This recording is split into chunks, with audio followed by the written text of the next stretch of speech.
ஒரு கப் வேர்க்கடலையில ஒரு கப் பாலை ஊற்றி பாருங்க. அப்புறம் நீங்களே ஷாக் ஆகிடுவீங்க. அப்புறம் நீங்கள் ஒவ்வொரு முறையும் வேர்க்கடலை வாங்கும்போது இதை மிஸ் பண்ணவே மாட்டீங்க. அந்த அளவுக்கு ரொம்ப ரொம்ப டேஸ்டியாக இருக்கும். ரொம்ப ஹெல்த்தியும் கூட.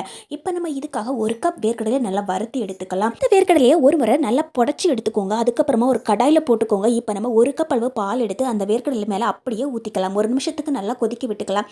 நல்லா கொதிக்க விட்டு கொஞ்சம் ஆறுனதுக்கு அப்புறமா அப்படியே நம்ம மிக்ஸி ஜாரில் போட்டு இந்த மாதிரி ஒரு பதத்துக்கு அரைச்சி எடுத்துக்கலாம். இந்த கடாயில் நீங்கள் பாலை ஊற்றுனீங்களோ அதே கடாயில் திரும்பவும் இந்த பேஸ்ட்டை எடுத்து போட்டுக்கோங்க. இப்போ நமக்கு தேவைப்படுறது ஒரு ஸ்பூன் அளவுக்கு நெய் தாங்க. இந்த நெய்யையும் இது கூட சேர்த்துக்கோங்க.